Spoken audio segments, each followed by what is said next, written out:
ఇదేం చోద్యం. రచన వి జ్యోతి గారు. ఏవండి, నాకింత అన్యాయం చేస్తారా? ఇన్నాళ్ళ నుండి మీతో కాపురం చేస్తున్నా. నేనేం తప్పు చేశానని ఇంత కఠినంగా మాట్లాడుతున్నారు? చెప్పమని అడుగుతూ ఉంటే బెల్లం కొట్టిన రాయిలా అలా మిడిగుడ్లేసుకుని చూస్తూ నిల్చుంటారేం? అవునులేండి, ఏదైనా ఉంటేగా చెప్పటానికి.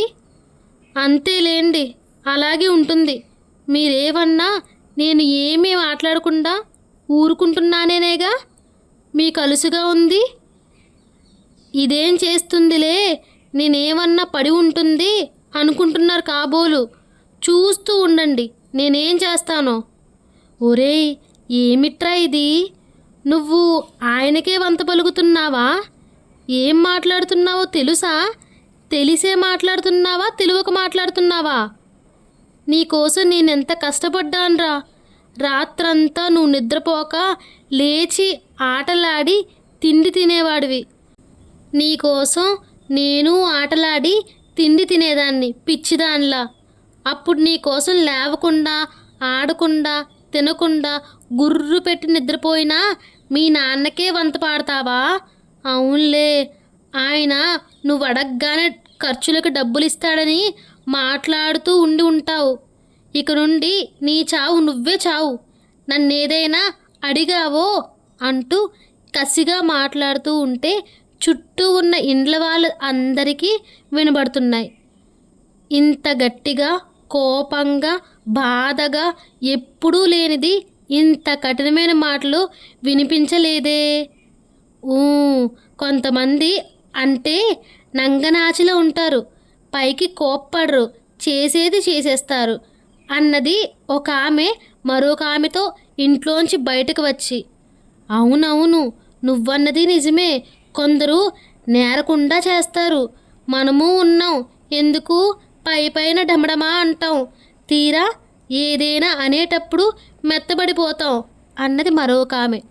ఏమే, నువ్వు ఆడపిల్లవై ఉండి వాళ్ళు మాట్లాడినట్టే నోటుకొచ్చినట్టు మాట్లాడతావా?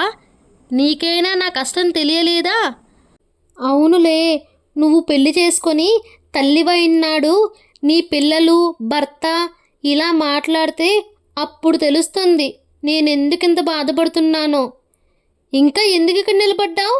పో, నా ఎదురుగా ఉండకు. ఉన్నావంటే నాకింకా కోపం ఎక్కువై నిన్నేం చేస్తానో నాకు తెలియదు. మళ్ళీ కటువుగానే వినబడుతున్నాయి. రంజనికి ఏమై ఉంటుంది? ఆత్మానందం పిల్లలు కలిసి ఏమని ఉంటారు? ఇంతగా కసిగా, కఠినంగా వాళ్ళ మీద అరుస్తుంది. ఏమీ లేకుండా అంటుందా? అమ్మో, ఎంతగా అంటుంది! ఏదో ఉండే ఉంటుంది, లేకుంటే అంతగా అనవలసిన అవసరం ఎందుకుంది అని ఒకరు అంటున్నారు. అయినా ఆ ఆత్మానందం నోట్లో నాలుక లేనట్టే ఉంటాడా? మరీ ఇంతగా అనేలా ఏం చేసుంటాడు? పిల్లలు అంతే, తల్లిదండ్రులు నోట్లోంచి ఊడిపడినట్టున్నారు. వాళ్ళకే మాత్రం తీసిపోరు. మరి అలాంటిది రంజని వాళ్ళను అన్నేసి మాటలంటోంది. ఇంతకీ వాళ్ళేం చేసుంటారు? అవునులే, అట్లా ఉండే వాళ్ళనే ఒక్కోసారి నమ్మకూడదు. ఏం చేస్తారో తెలియదు. మా పిల్లలు పైకి టపటప్మని అనేస్తారా? బోలాతనం, లోపల ఏమీ ఉండదు. నేనెంత చెబితే అంత మాట జవదాటరు. గొప్పలు చెప్పుకుంటోంది ఒక ఆమె. తన సంతానం గురించి ఇదే అదునుగా ఉన్నది లేనిది చెప్తేనే అక్కడున్న వాళ్ళు తనను, తన పిల్లలను తెగ మెచ్చేసుకుంటారని ఆమె ఆశ. ముందసలు జరుగుతున్నదేమిటో తెలుసుకోకుండా ఇక్కడే మీలో మీరు తలా ఓ మాట అనుకుంటూ ఉంటారా అంటూ వచ్చాడు ఒక ఆయన. మేమేం తెలుసుకుంటాం అంటూ వాళ్ళంతా ఒకరి ముఖం ఒకరు చూసుకోవడం మొదలుపెట్టారు. అంటే ఇంతసేపు చోద్యం చూస్తూ ఉన్నారా అన్నాడాయన మళ్ళీ. మాకేం పనిలేదనుకుంటున్నారా? వాళ్ళ గొడవ వీళ్ళ గొడవ ఏమిటా అని ఆరాలు తీసుకుంటూ వాటిని తీర్చుకుంటూ ఉండటమేనా అన్నారు అప్పటి వరకు తలా ఓ మాట అంటున్న వారంతా. అదేమీ లేకపోతే ఇక్కడికి వచ్చి ఎందుకు చేరినట్టు అంతా తలా ఓ మాట ఎందుకంటున్నట్టు అన్నాడాయన మళ్ళీ. మేమేదో అట్లా అనేవాళ్ళమైనట్టు, నువ్వేదో బుద్ధి గలవాడివైనట్టు, అలాంటి వాడివైతే నువ్వెందుకు ఇక్కడికి వచ్చినట్టు అడిగారు అంతా కలిసి. ఈ విధంగా ఆ ఇంటి లోపల నుంచి ఆవిడ బాధగా అరుస్తూ ఉంటే ఏం జరుగుతుందో తెలియక తికమక పడుతూ బయట ఆతృతగా ఎదురు చూస్తూ నిల్చున్నారు చుట్టుపక్కల వాళ్ళు. అలా అంతా కీచులాడుకుంటూ ఉండంగానే రంజని భర్త ఆత్మానంద్ వచ్చాడు. ఇంటి ముందర గుమిగూడి ఉండటం చూసి వింతగా చూడసాగాడు అందరి వంక. కొంపతీసి ఏదైనా జరిగిందా ఇంట్లో అని. ఎవరినైనా అడగాలంటే ఏం చెబుతారోనని బితుకుమని అందరి వంక చూస్తూ అలానే ఉండిపోయాడు.